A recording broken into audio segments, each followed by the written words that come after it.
Here's a health to the company and one to my lass.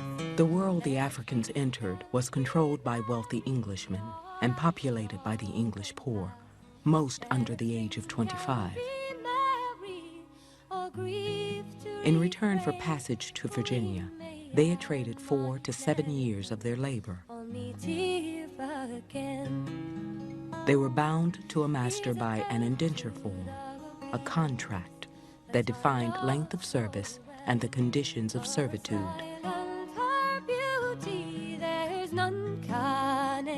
Most were promised freedom dues after their service, a bushel of corn, a new suit of clothes, and 100 acres of land.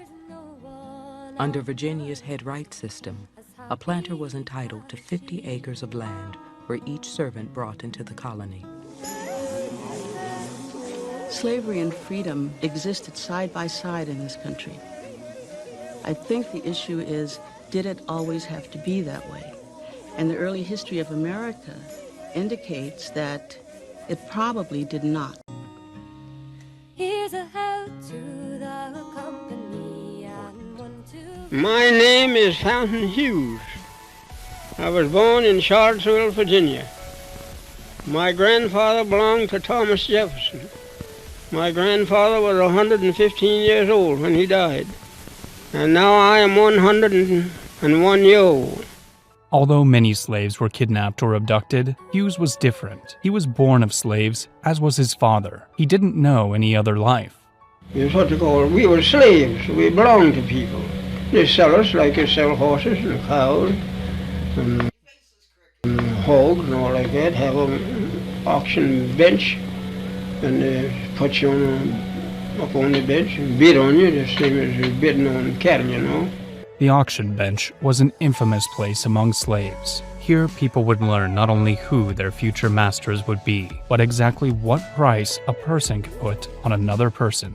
Sell the women, sell the men, all that. And then if they had any bad ones, they'd sell them to the nigger traders, what they call the nigger traders, and they'd ship them down south and sell them down south. After leaving the auction, they would be at the whims of their new masters. Of course, when someone is considered to be a piece of property rather than a person, little is done to make them comfortable. Deplorable living conditions, tattered and worn-out clothes, and sometimes a bare minimum of food were all that slaves were given. Colored people didn't have no beds when they were slaves. You know, slept on the floor, pallet here, pallet there. Just like a lot of wild people, we didn't know nothing. Didn't like to look at no book. Often, the slaves were only dressed in what they showed up in, made mostly of rag and cloth. The lucky ones may have had a pair of shoes or some denim. So I never wore no shoes until I was 12 or 13 years old. And now people put on shoes on babies, you know, when they're month old. I don't know. Put shoes on babies just as soon as you see them out in the street, they got shoes on.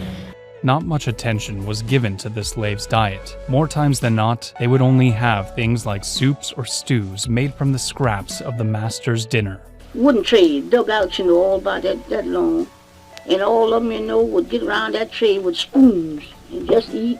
Sit like mush or soup or something like that. And all them children get around there and just eat. Slaves had no weekends, no holidays, no days off. Each day was filled with nothing but work and meeting the needs of the masters. Night never comes out. You have nothing to do. Time to cut tobacco. If they want you to cut all night long out in the field, you cut. And if they want you to hang all night long, you hang tobacco. It didn't matter about your being tired, you're afraid to say you're tired. It wasn't a sense of duty that compelled the slaves, nor was it a love for their owners. A cloud of dread hovered over them, as the smallest infraction could mean a painful punishment, usually in the form of beatings. Former slave Laura Smalley described what she saw one day when another slave woman earned a whipping after her master's mistress tried to slap her and she fought back, pushing her into a chair. But I think that poor old woman carried in the peach orchard and whipped her. And, you know, just tied her hands this way, you know, around the peach orchard tree.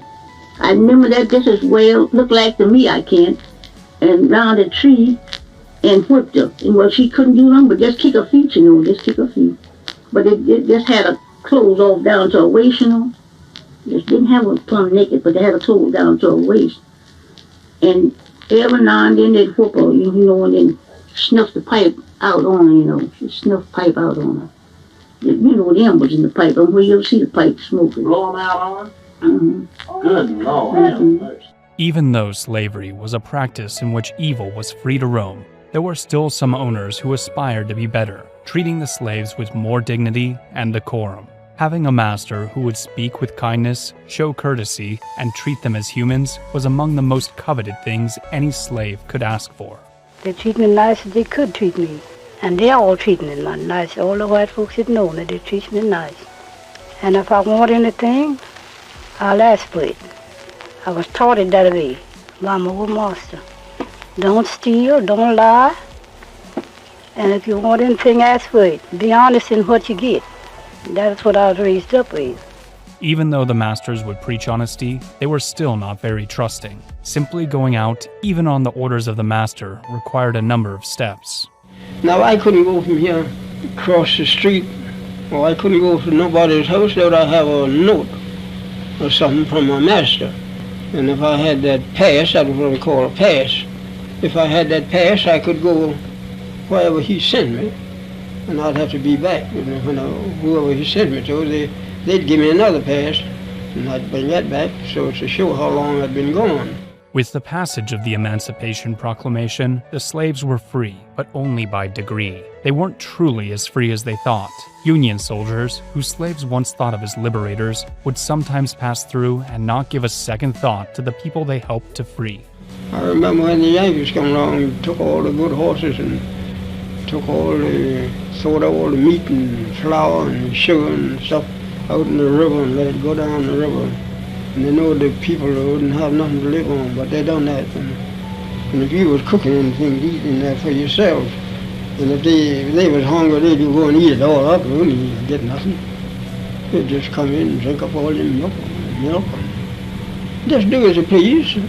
Slavers across the South were incredibly hesitant to change after the order, not only because they were losing the labor they paid for, they were losing an entire heritage. Not taking too well to the new proclamation by President Lincoln, the slavers actively withheld the life-changing information from their slaves, sometimes to the point that slaves would end up working on the plantations for up to 6 more months. You know, and old master didn't tell you, it was free. He didn't tell you that? No, he didn't tell. They wait till, I think now they say they wait them 6 months out of that. 6 months. Without guidance, though, many of the slaves found their newfound freedom less glamorous than they had thought. With not a dollar to their names, very few possessions, and little to no education, they found themselves alone. Sadly, millions of newly released slaves, unable to make a living, ended up becoming emaciated, even dying as a result of starvation. And after we got free, we didn't know nothing to do. And my mother, she hunted places and bound us out for $1 a month.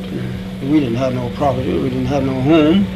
We had nowhere, nothing, we didn't have nothing on it, just like the cattle, we were just turned out and get along the best you could.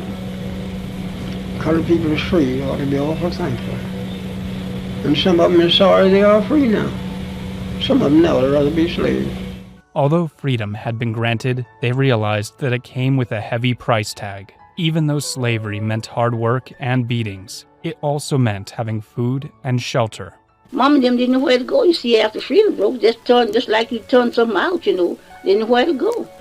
That's just where they stayed. Didn't know where to go. Turn us out just like, you turn out cattle. I say, didn't know where to go. The slave's freedom was met with mixed emotions. Fountain Hughes was asked about how he felt about his freedom and whether or not he would rather have been a slave again. His answer was haunting. You know what I'd rather do? If I had any idea that I'd ever be a slave again, I'd take a gun and just end it all right away. Because you're nothing but a dog. This period was one of the darkest times in the history of the United States, but even though slavery was eventually abolished in the States, it is quite a different case worldwide. From forced labor to human zoos, or areas of the world where visitors would travel simply to gawk at the local indigenous people. Whatever its form, though, the voices of the slaves matter, bringing to light the sad truth that slavery is not dead today. Here's a help to the company and one to... Which I think is, there is no more essential or urgent topic in all of American history. If we understand the relationship between slavery and the Constitution correctly, we're getting America correctly. If we don't, we're not. For the past 40 years, historians have largely argued that the Constitution, the revered document out there, basically enshrined slavery, making the Constitution itself, for all of its glories, worthy of condemnation as a diabolical covenant with death. That's what historians have generally been arguing over the last 40 years, and it's kind of become an orthodoxy among us, or at least my colleagues, and among constitutional scholars as well, or at least many of them. That interpretation arose out of a great re-examination of all of American history, putting slavery back in the center of our understanding of American history, and it did a great deal of good, I think.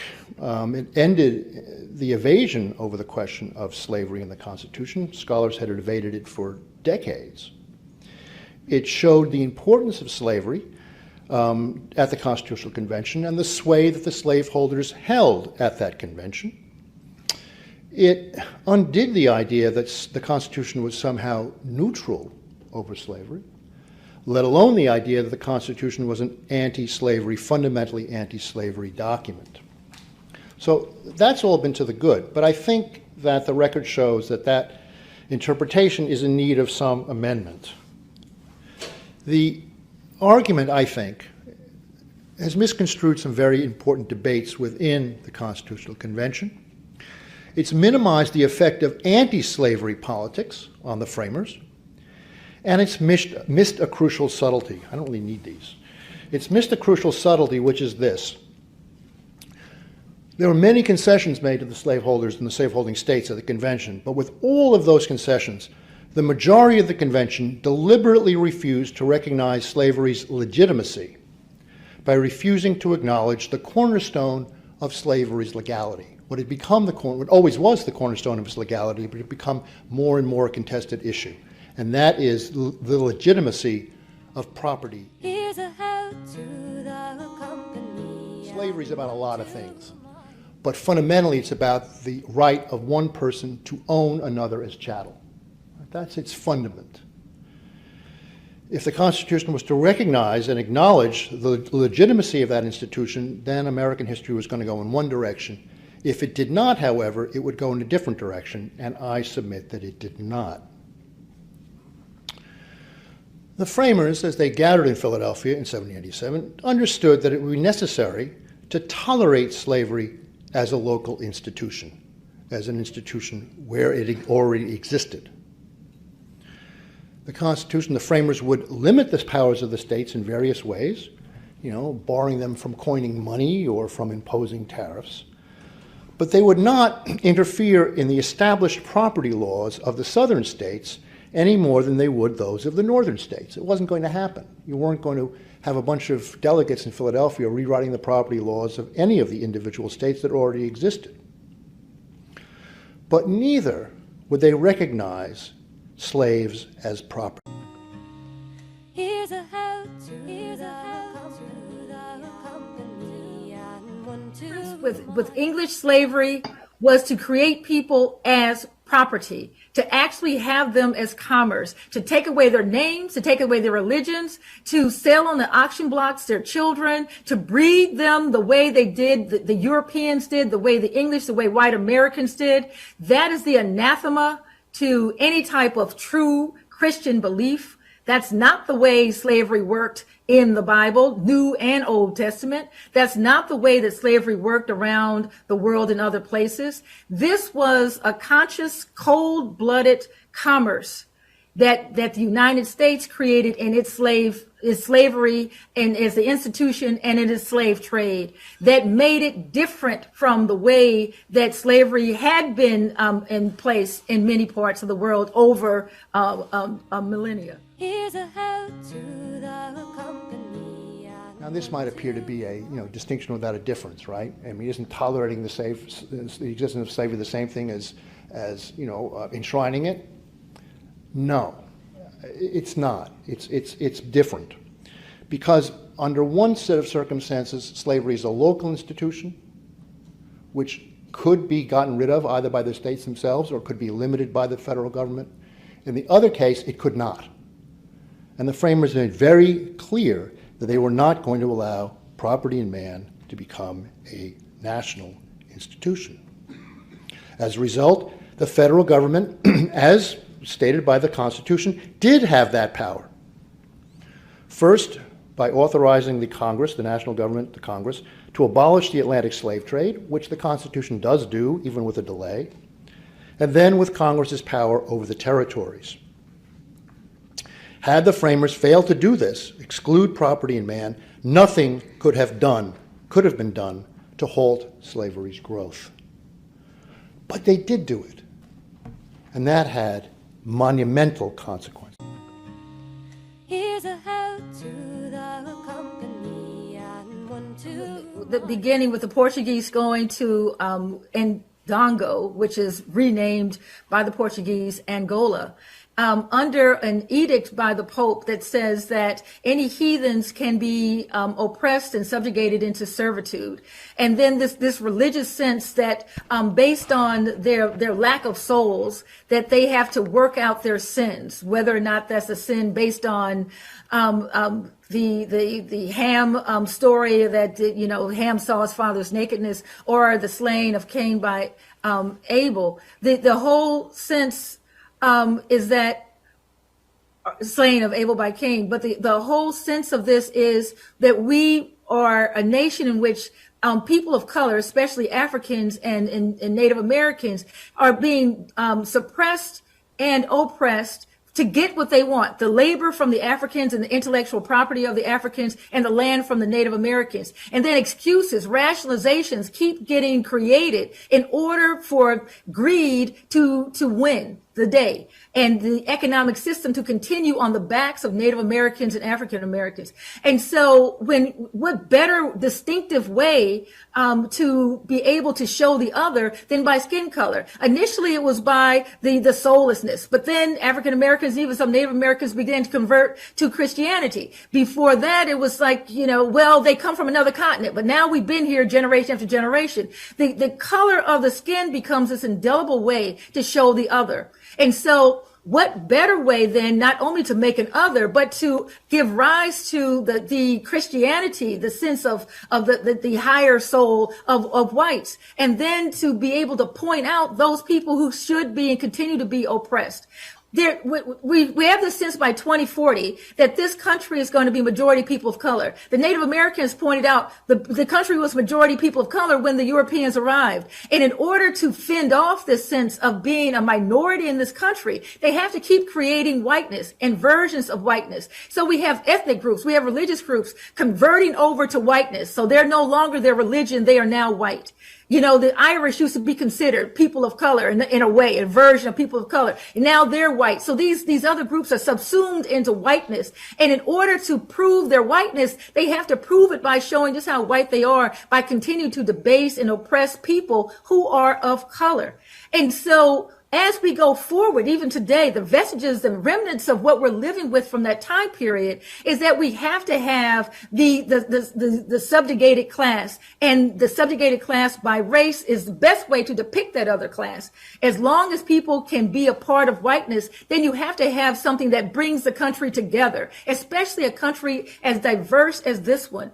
And one of the ways you're talking about the founders and the framers of the Constitution, as well as the founders in the Declaration of Independence, was to get away from religious conflict. They knew that in other parts of the world, religious conflict tore apart nations. So they went out of their way to stop any, or if they could, as best they could, religious conflict. They took away religious tests or anything like that. But what they figured was that this whiteness is the supreme people that God created to control this land. And we have to control whiteness by keeping whiteness sacred. And then even in the 1600s, making it against the law, because these are majority lawyers that we're dealing with, make it against the law for whites and blacks to marry, or Native Americans and Europeans to marry, to make that against the law so that we don't then dilute the whiteness. And so maintaining the sanctity of whiteness means you always have to have this evil, this thing that's bad, and that would be the people of color, in particular the African Americans and Native Americans, and then later on in the 1800s, the Asian Americans.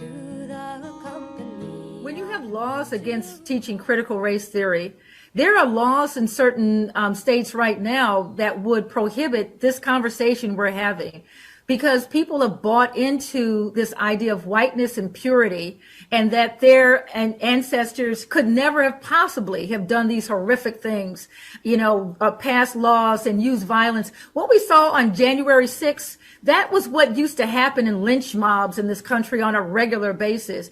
So to be able to stay in the mindset of the purity of the founders of this country and the purity of those founding documents, we have to lie to ourselves again and again that this behavior, the economy, the greed, the need to build a nation on the backs of African American men, women, and children, and Native American land is something that this country will keep embracing with schizophrenia at the same time that it's waving the flag and talking about liberty and justice for all. And until this country, as other countries have, owns its past and realizes with Sankofa provisions that we have to know the past to gain some insight into the present and plan for a more just future. And we have to do that. And hopefully at some point, young people will drive this to truth.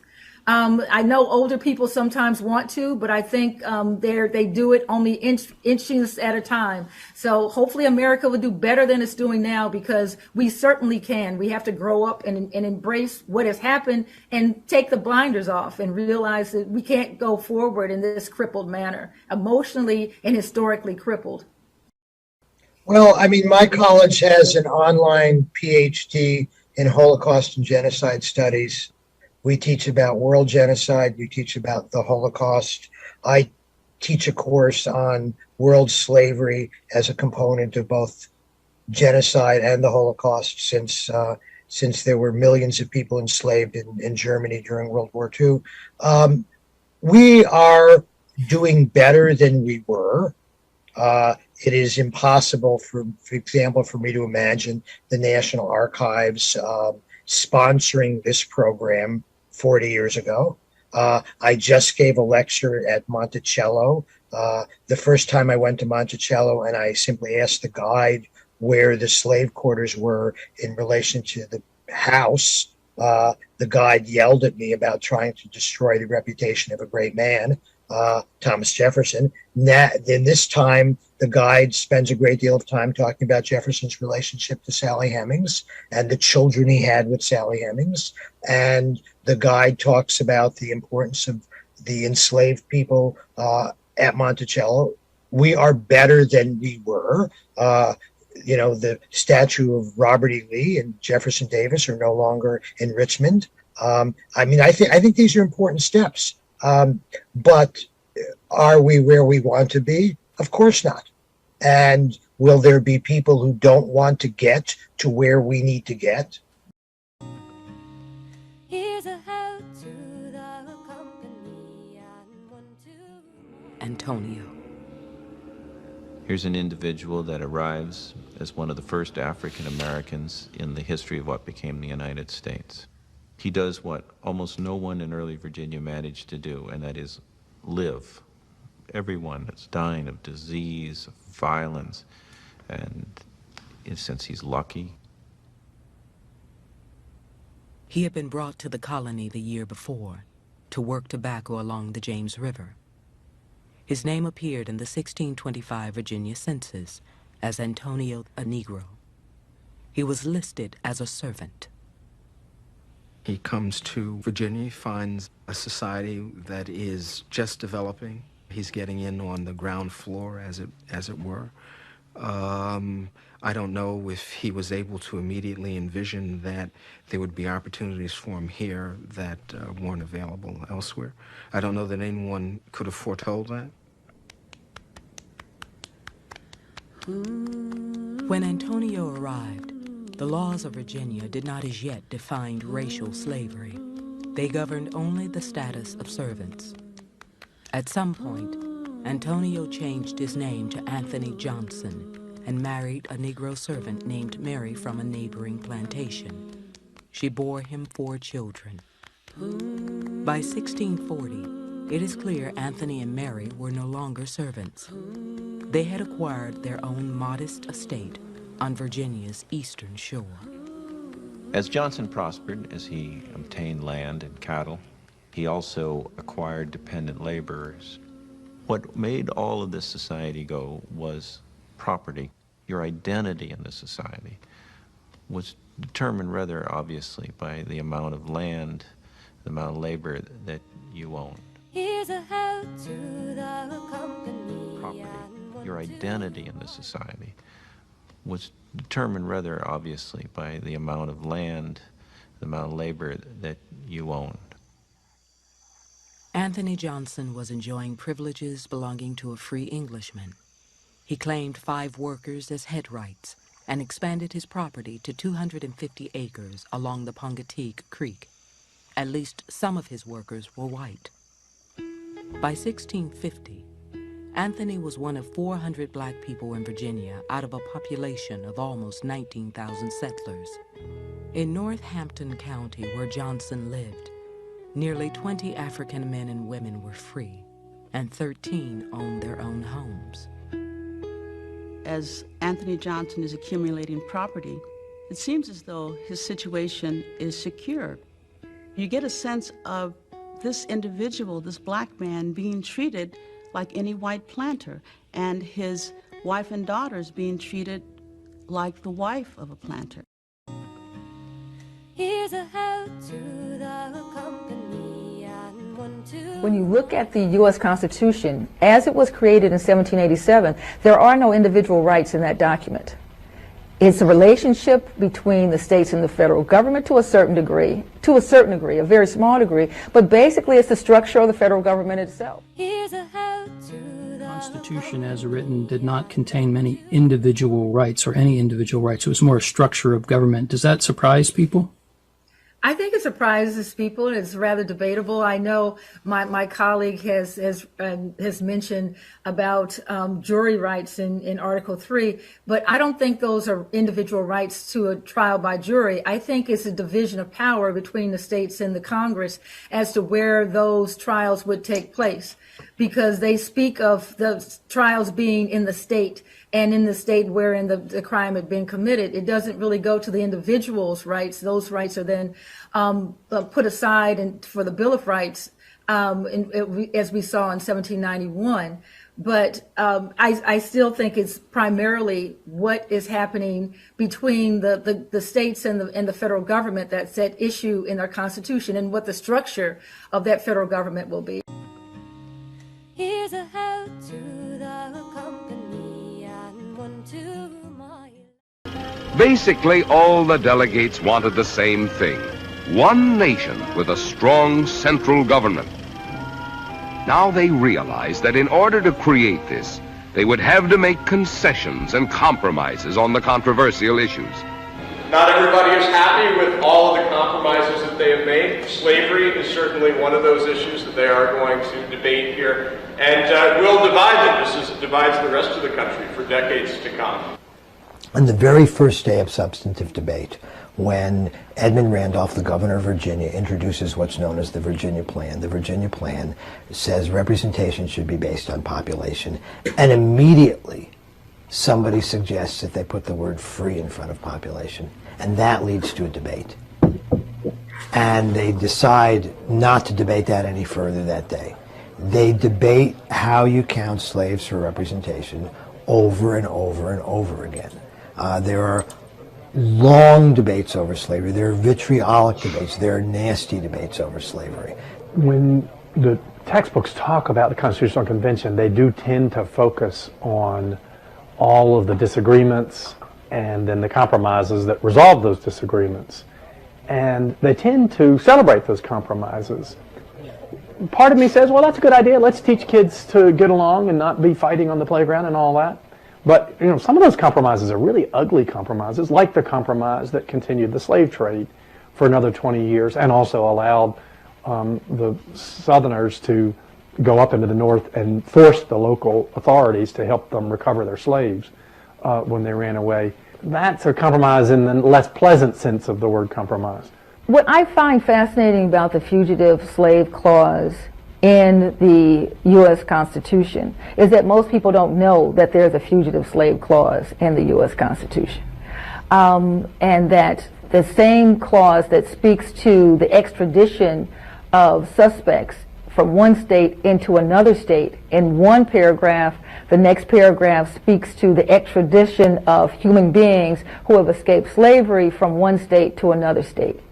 So the compromise within the U.S. Constitution in 1787 was that the slaveholders who were in the room did not want to see their property diminished. There would be the ending of the slave trade in 1808, but slavery itself would continue as a business because they had invested so much in it. Here's a how to the company and one to There's so much that is a part of compromise, and the compromise on the backs of whom? On compromise on the backs of Native Americans, on African Americans, women, and even immigrants. This sense that the power elite is going to create a document that maintains a power elite, even if that structure is not a monarchy that they had escaped and fought against and won, but some other structure. So the fear then becomes, how do we create a structure? And actually, is everyone should know that the Articles of Confederation were there first, and they were initially supposed to be meeting to fix the Articles of Confederation that had given individual states so much power that there was no real country. It was a mixture of different semi-sovereign states depending on their power of economy, military, etc.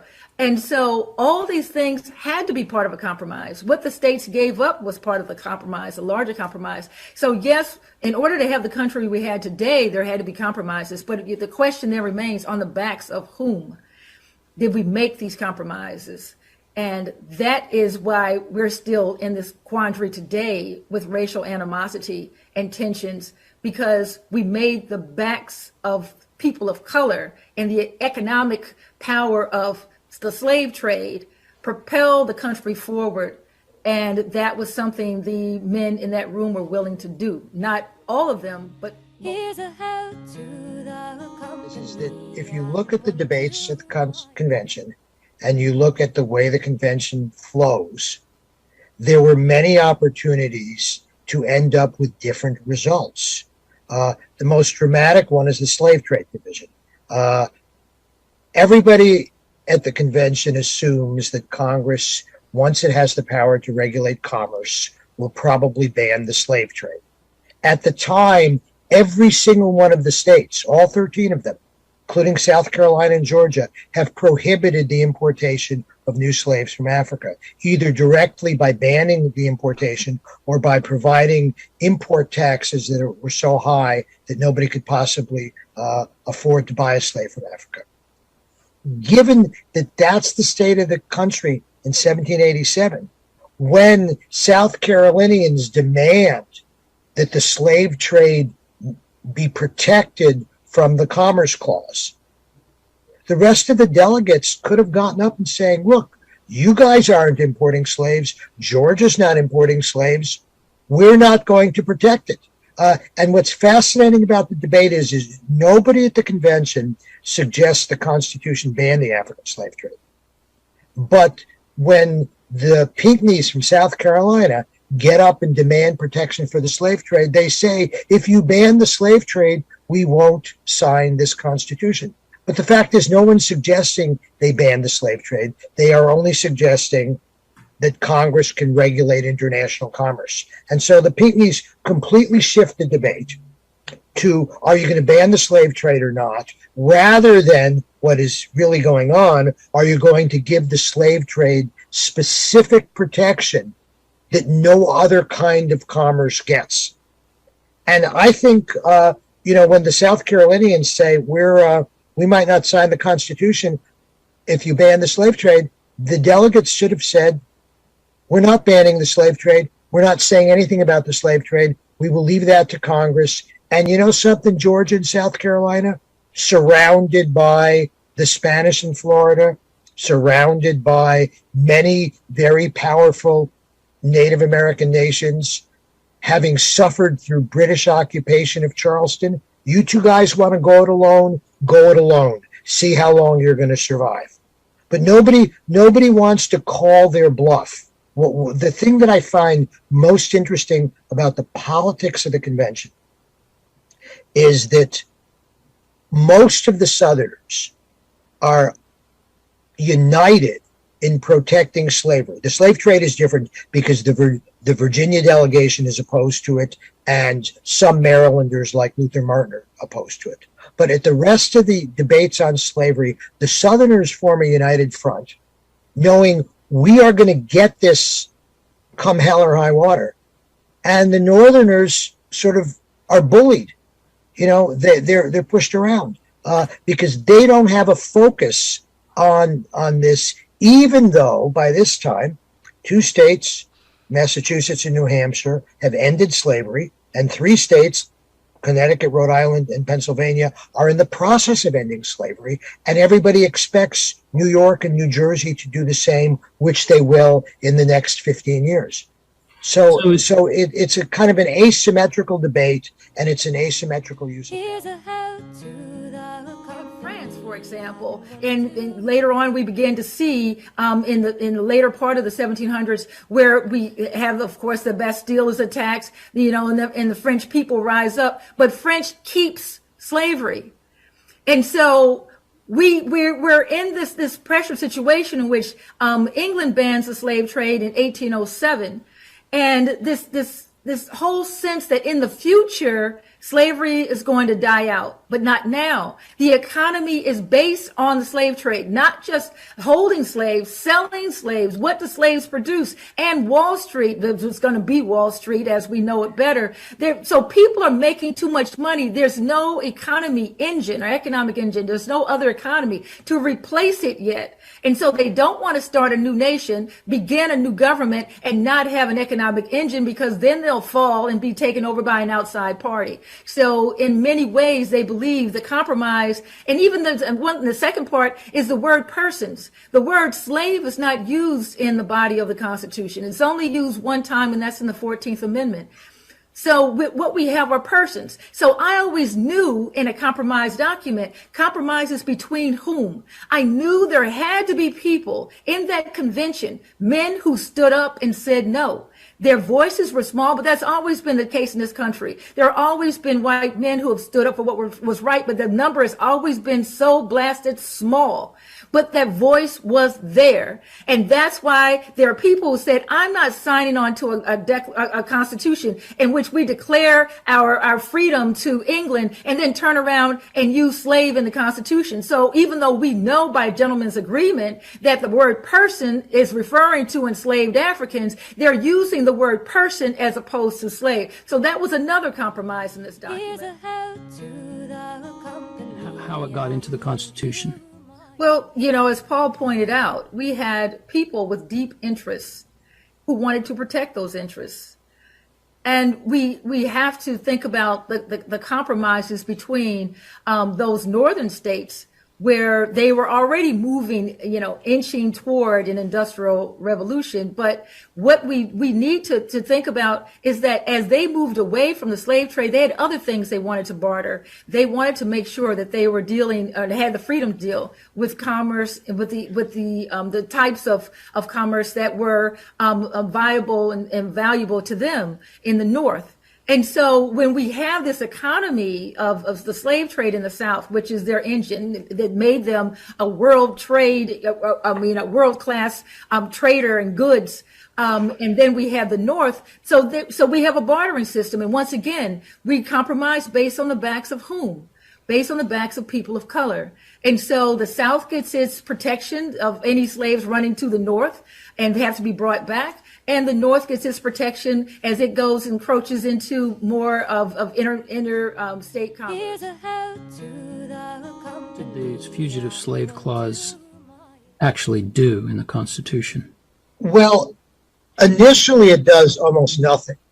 The clause is introduced very, very late at the convention. And again, I think this is another one of these compromises that didn't have to be made, because it is not central to the Southern positions. It's introduced very late in August, and when it is introduced, it's basically laughed down by Northerners. When Charles Pinckney of South Carolina and Pierce Butler of South Carolina say that fugitive slaves should be delivered up like criminals, Roger Sherman sarcastically says he saw no more propriety in the public seizing and surrendering a slave or a servant than a horse. And he's not comparing black people to horses. What he's saying is, if you can't control your property, that's your problem, not our problem, and we're not going to spend our time and money hunting down your slaves. Eventually, they come up with a compromise with language, as Gloria pointed out. People don't know the clause is there because the clause is almost impossible to understand. Let me read it for you, because it's truly a marvel of circumlocution.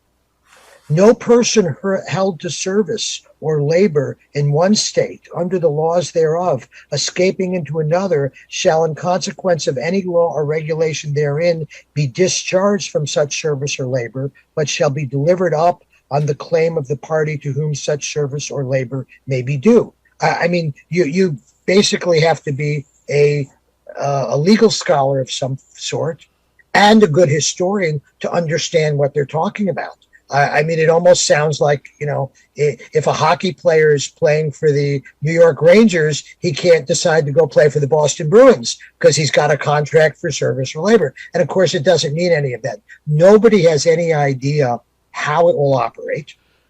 There's also, fascinatingly, no direct grant of power to Congress to even enforce it.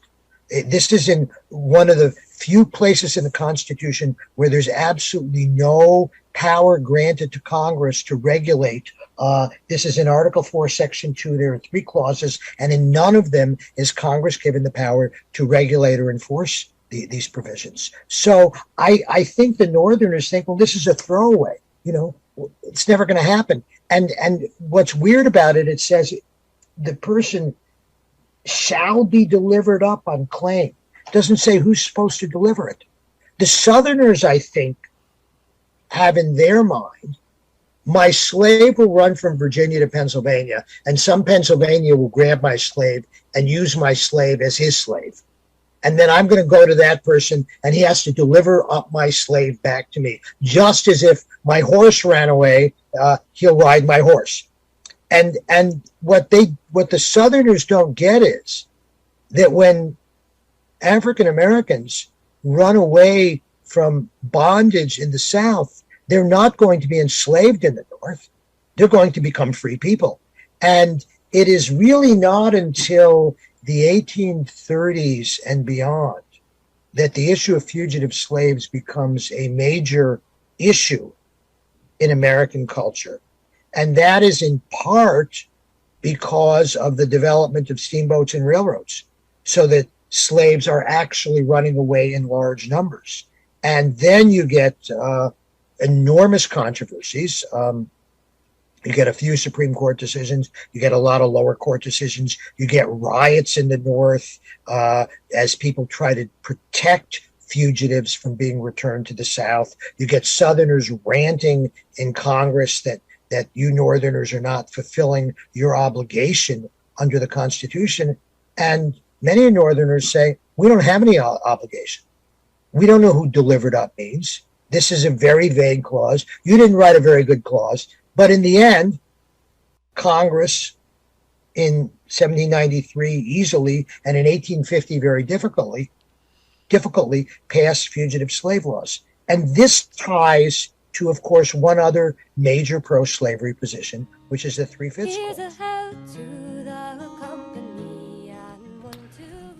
From the Constitution on, there was a debate about this. And beginning in around 1815 or so, Southern slaveholders began to claim that the Constitution, in fact, did recognize property in man. There were no records of the Constitution at that point. Madison's notes would not be published until 1840. There was all kinds of precedent about that. They started to say, no, the Fugitive Slave Clause makes slaves into property. Anti-slavery Northerners said, no way. And that was the heart of the fight. Was the Constitution pro-slavery, or did it give the power to the federal government to restrain slavery and slavery's growth, as Lincoln and the Republicans and Douglas said? And it all came down to Lincoln's election in 1860, which led to Southern secession, as we know, precisely on this constitutional issue. For years, decades, the Southerners have been claiming that the Constitution recognized slavery in man, and yet they had to secede. And when they seceded, they formed their own constitution, their own nation, and they formed their own constitution around that nation.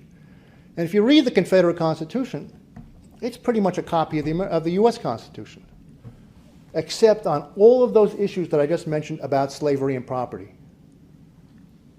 Those are the points where they say that slaves are property. In order to vindicate what they said was the original Constitution, they had to repudiate the original Constitution on the issue of slaves and property. So much so that an Alabama politician named Robert Hardy Smith proclaimed in the aftermath of the formation of the Confederacy, quote, "We have now placed our domestic institution and secured its rights unmistakably in the Confederate Constitution.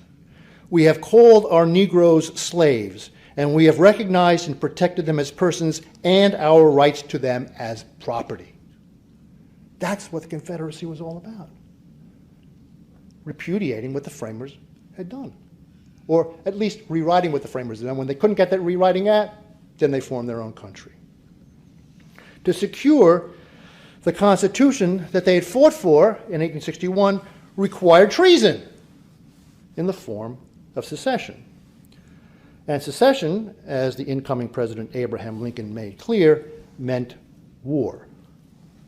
And out of that war came emancipation. Here's a how to the company. Mention the composition of the Senate or the composition of the Electoral College, which weighs so heavily today. Absolutely. And the Electoral College, as I say, was fundamental. I mean, Madison looks and says, the Southerners are complaining. Now, the Southerners actually voted against the Electoral College anyway because they were all conservatives and they didn't like the idea of this. They objected for other reasons to it. So they voted against their own interest on slavery on the Electoral College, funnily enough. But, not all of them, but in the end.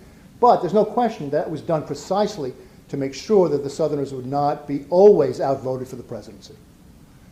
It didn't guarantee that a Southern slaveholder would be elected president, but George Washington, Thomas Jefferson, James Madison, James Monroe, of the first seven presidents, 5 of them are slaveholders.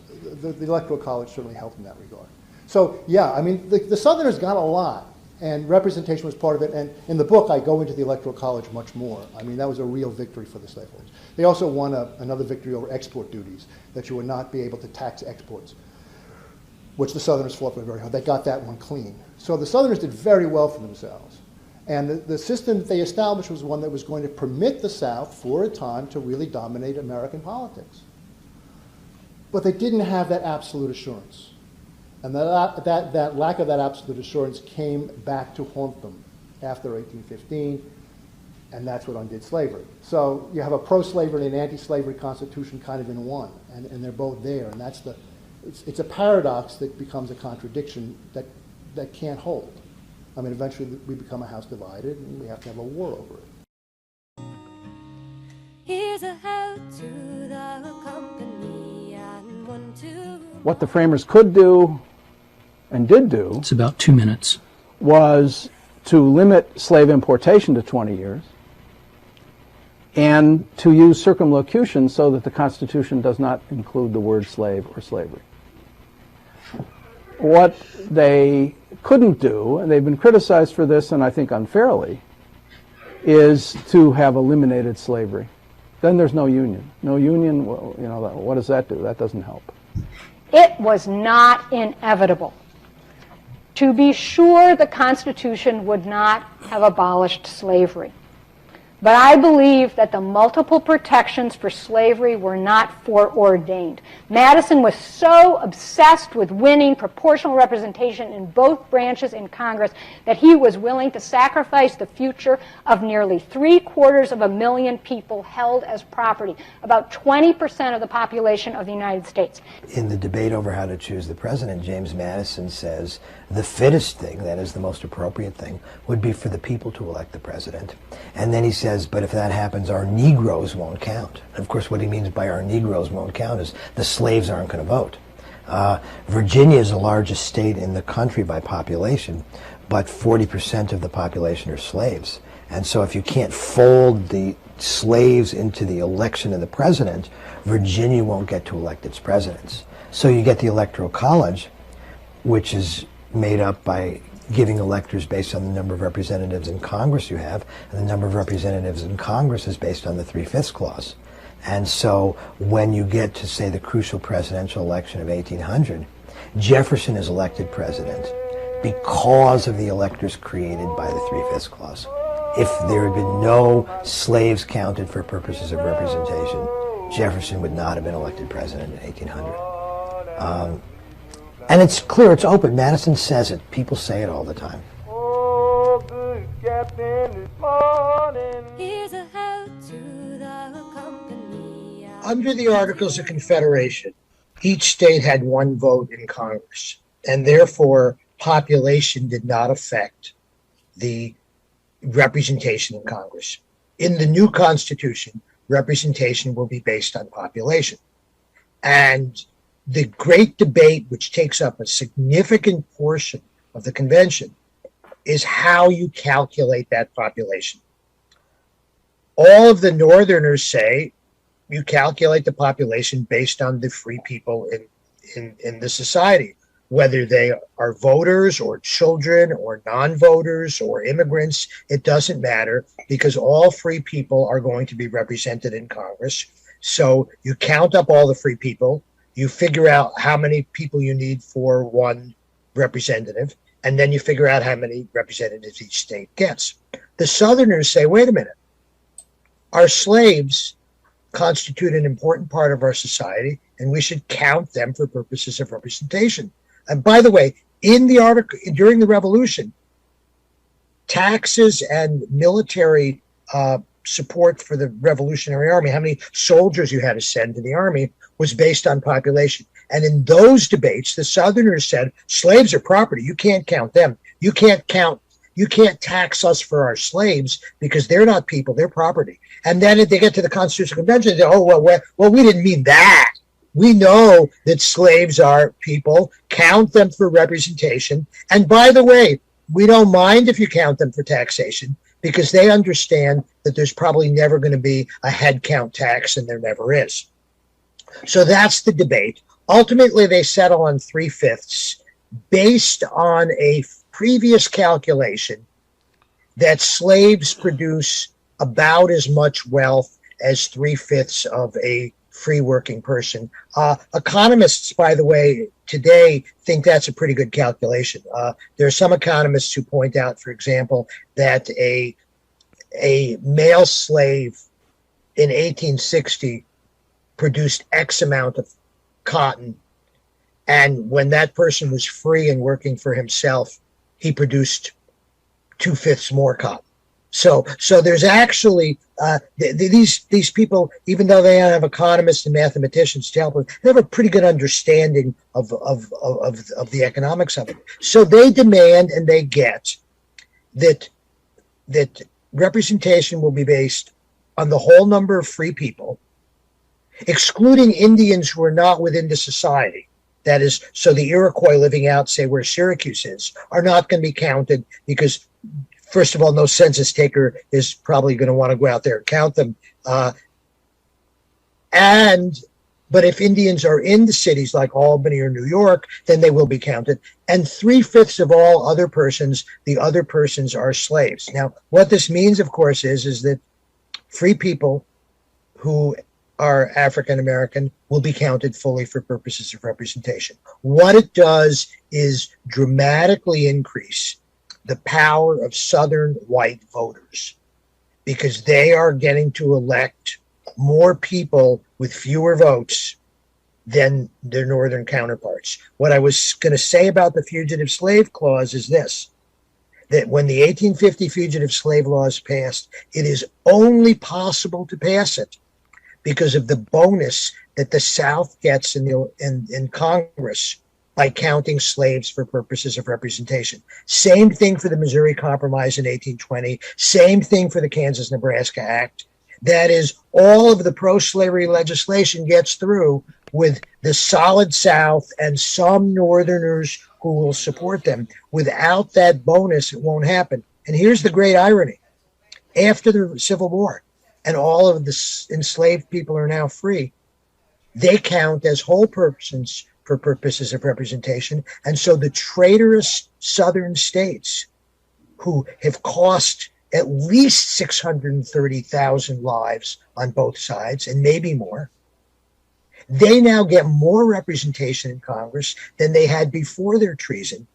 And that is why it's important to put in the 14th Amendment a clause which says if you don't allow former slaves to vote on the same basis as other people, we're going to reduce your congressional representation. But Congress never has the guts to do that.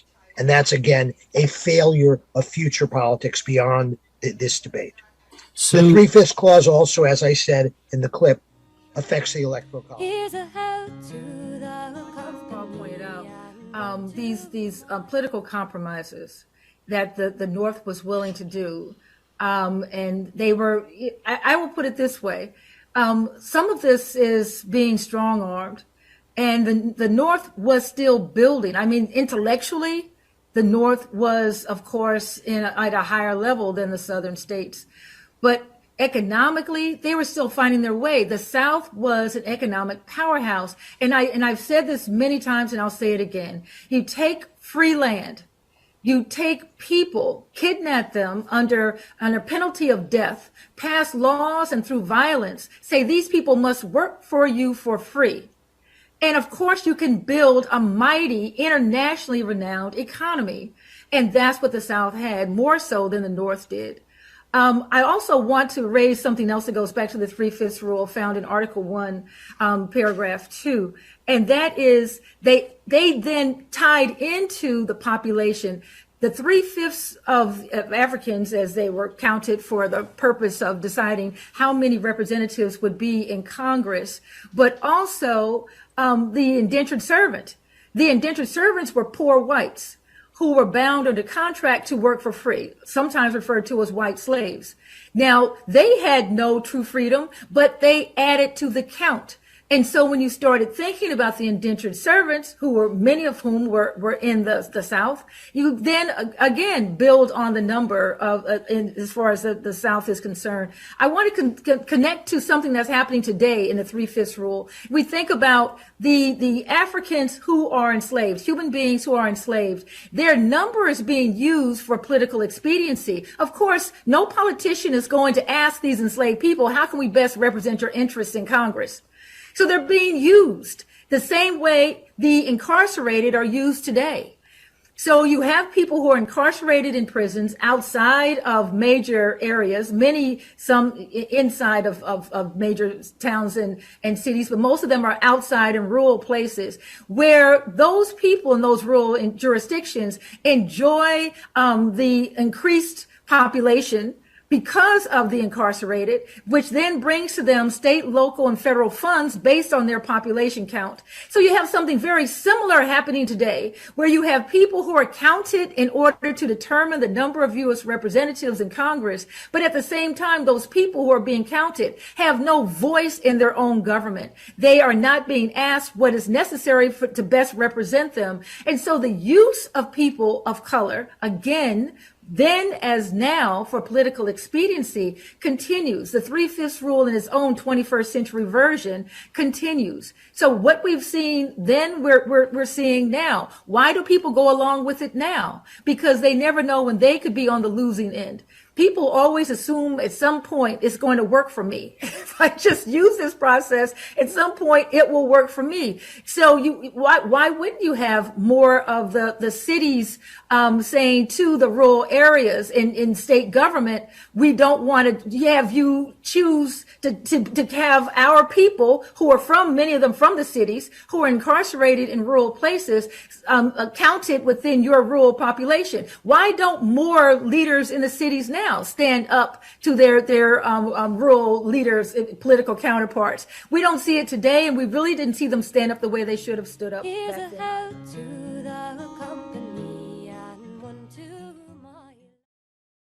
And without the 3/5 clause and the rise of the Southern slave power in national politics, our entire national history would be different. In the 1790s, the slave states gained 10 or 11 extra seats because of this compromise. In the 1830s, they had 24 additional seats because of this compromise. And the rationalization for slavery continuing and for the compromise to allow slavery to continue is based on what we're still dealing with today, which is a nation of disparate backgrounds and religions and beliefs brought together in a way that coalesces around whiteness. And one way for whiteness to actually have a reality to it is to have blackness, is to have people of color, is to have the other. And so the xenophobia has been a part of the beginning of this nation. First was the notorious 3/5 clause. You all know remember what the 3/5 clause was, that slaves would be counted as 3/5 of a person for the purposes of representation, meaning that southern slaveholding states would have a kind of bonus for their slaves. Slaves weren't going to get to vote. They weren't representing the slaves. They were representing the slaveholders and giving them extra representation. That's what the 3/5 clause was all about. Now, the framers, all of them, agreed that wealth ought to have some weight in representation. They believed in the dominion of property. They were 18th century men. They were not modern Democrats. They believed that wealth ought to count towards representation. And they were bound almost from the beginning to acknowledge the slaveholders' wealth in slaves as long as they acknowledged it as being ratified in state law. They were going to have to give the South some representation for its wealth in slaves. The question was never whether they were going to do it or not. The question was how much. And through very convoluted battles, they settled on the 3/5 formula, which was borrowing from an earlier formula. There's no question that the 3/5 clause expanded the power of the slaveholding South, although it did not give the slaveholders the majority in the new Congress. In fact, the southern slaveholding states would never enjoy a majority in the House of Representatives. They'd have to rely on, Northerners to get their way, which they did. But that's a whole other story. But by adopting the language in that clause, describing the slaves not as property, but as persons, go back and read it again, it's about persons. Persons held to labor or service, not calling them property, not calling them slaves. This was actually, by this point, this was a formula for tolerating or acknowledging slavery without legitimizing it. This was the formula, and they adopted it. By doing that, they deflected any approval of the idea of property in man in the 3/5 clause. Then came the question of the Atlantic slave trade, the big issue. The slaveholders, led by the South Carolinians, no offense to them, it's always the South Carolinians. It's always the South Carolinians. It's been that way since the nation was founded. They made a very big and very successful push to bar any national interference with the slave trade. They actually came up with a draft constitution, a thing called the Committee of Detail came up with a draft constitution that would have forbidden any interference with the Atlantic slave trade, but any regulation, anything, hands off. Slave trade was the same as slavery as far as they were concerned, and they were not going to allow the federal government any power over the slave trade any more than they would over slavery. But the anti-slavery delegates fought back hard. And they secured the right of the federal government, not just to regulate the Atlantic slave trade, but to abolish it.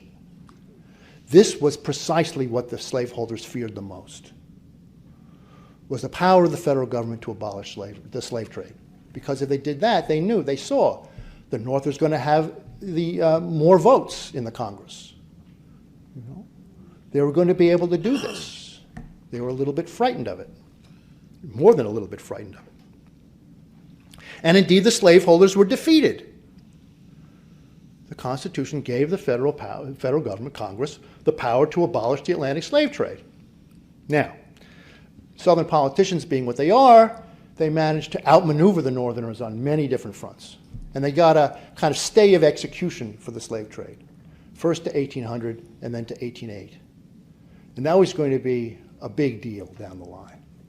This, you know, the Southern politicians managed to extract as much out of this as they could. And as we know later on, I mean, there were more, South Carolina and Georgia imported more slaves before 1808 in that 20-year period than they did under any previous 20-year period in their existence.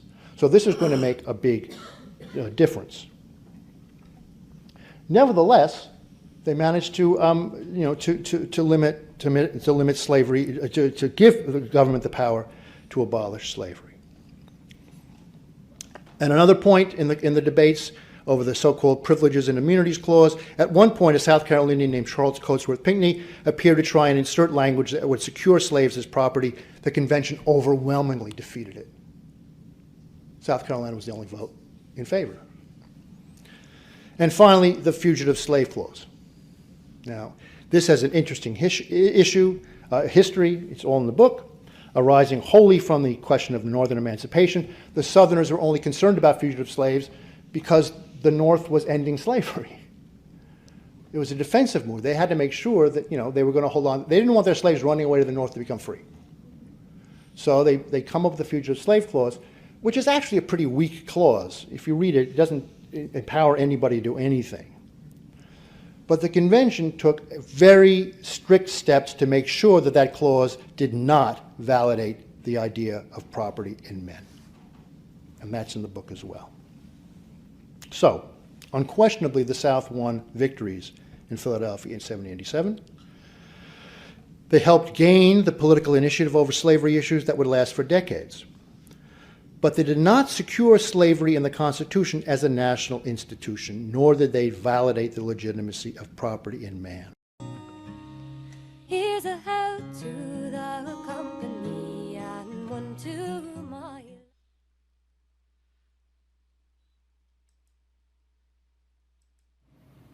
While some evangelicals, Southern evangelicals, defended the right of slave owners, many other evangelicals opposed slave owning with every ounce of their courage and passion. One of these was one of my favorites, John Wesley. John Wesley was the founder of Methodism and was the most ardent and passionate and eloquent person in opposition to the slave trade in Britain and to the practice of slavery in the United States.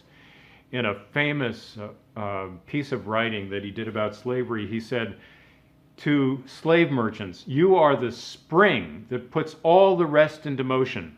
Captains, slave owners, kidnappers, murderers, thy brother's blood crieth unto thee. Thy hands, thy bed, thy furniture, thy house, thy lands are at present stained with blood, whether you are a Christian or not. Show yourself a man. Be not more savage than a lion or a bear." The work of all true Christians, John Wesley believed, was to end the practice of slavery and the practice of trading in human beings. John Wesley was just one example of many. Charles H. Spurgeon, another 19th century evangelical, was a powerful proponent of the end of slavery. Charles G. Finney in the United States was the most significant leader of the abolitionist movement and also one of the most influential and powerful preachers of the Second Great Awakening, which was this great revival meeting that swept the United States during the 1820s and 30s and 40s before the Civil War. For abolitionists like these evangelicals, the heart of Jesus' teachings about love and compassion and about mercy and about justice was about ending slavery. I don't think you can understand race relations today without understanding slavery. Even though people will say, I didn't do it, my father didn't do it, even my grandparents, they didn't do it. One of the things that's essential is to know that slavery is not just a Southern institution, it's an American institution. Of the history of slavery today also underlies the claim that slavery grew out of racism. For most of its long history, which includes most of the history of the human race, slavery was largely not the enslavement of racially different people, for the simple reason that only in recent centuries has either the technology or the wealth existed to go to another continent to get slaves and transport them en masse across an ocean. People were enslaved because they were vulnerable, not because of how they looked. The peoples of the Balkans were enslaved by fellow Europeans, as well as by the peoples of the Middle East, for at least 6 centuries before the first African was brought to the Western Hemisphere. Before the modern era, by and large, Europeans enslaved other Europeans, Asians enslaved other Asians, Africans enslaved other Africans, and the indigenous peoples of the Western Hemisphere enslaved other indigenous peoples of the Western Hemisphere.